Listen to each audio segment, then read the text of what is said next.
Hi అండి, welcome to Swara vlogs. ఎలా ఉన్నారు ఫ్రెండ్స్? బాగున్నారా? ఈ రోజు నేను వచ్చి మష్రూమ్ పులావ్ చేస్తున్నానండి. దానికోసం నేను చూపించాను ఒక చిన్న కప్పు మెజర్మెంట్తో 4 కప్స్ తీసుకున్నాను. రైస్ని కడుక్కొని పక్కన పెట్టేశానండి. ఇప్పుడు దీనికి కావాల్సింది ఈ మష్రూమ్స్ నేను ఒక 200 గ్రామ్స్ తీసుకున్నాను. 2 ఆనియన్స్, 3 పచ్చిమిర్చి, వీటిని కట్ చేసి పక్కన పెట్టేసుకుందాము. తర్వాత మనము వీటిని కూడా మష్రూమ్స్ కూడా ఒక దాంట్లో 2 కట్ చేసానండి. మరీ చిన్నగా అయితే మరీ అన్నంలో కలిసిపోతాయి కాబట్టి 2 భాగాలు చేసి సరిపోతుంది, 2 లేదా 3. ఇక్కడ మీకు నేను ఏమేమి పెట్టానో చూపిస్తున్నానండి.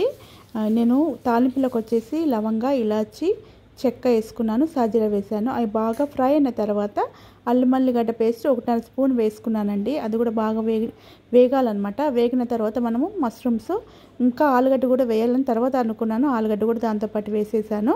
తర్వాత వచ్చేసి కొంచెం మగ్గనివ్వాలి. కొంచెం సాల్ట్ వేసేసుకోండి. సాల్ట్ వేసి తొందరగా మగ్గిపోతుంది. అవి ఎంతసేపు కూడా ఉడికాయండి, ఎందుకంటే మనం కుక్కర్లో పెడతాం కాబట్టి తొందరగా ఉడికిపోతాయి. చూసారా, వేగాయి కదా. ఇప్పుడు వచ్చేసి మనం దీంట్లో ఒక టమాటా వేసేసుకుందామండి. టమాటా వేసిన తర్వాత ఇంకా కొంచెం సాల్ట్ ఆల్రెడీ వేసేసుకున్నాను నేను. కారం వేసుకుందాము. మీకు ఎంత వేసుకోవాలంటే అంత వేసుకోండి. నేనైతే 2 స్పూన్లు వేస్తే నాకు కారం అయింది. ఎక్కువ కారం తినే వాళ్ళు 2 స్పూన్లు, తక్కువ కారం తినే వాళ్ళు 1 స్పూన్ వేసుకుంటే సరిపోతుంది. నేను దీంట్లో కొద్దిగా పసుపు కూడా వేసానండి. కరివేపాకు వేసాను, 1 స్పూన్ కారం వేసాను, చెప్పాను కదా. దీంట్లో కొద్దిగా పెరుగు వేసేసుకుందాము. కొద్దిగా వేసుకున్నాను, ఒక 3-4 స్పూన్లు వేసుకున్నాను.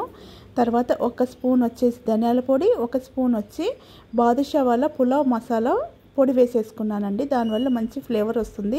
నా దగ్గర పుదీనా లేదు, కొత్తిమీర లేదండి, అందుకని నా 2 కూడా వేయలేదు.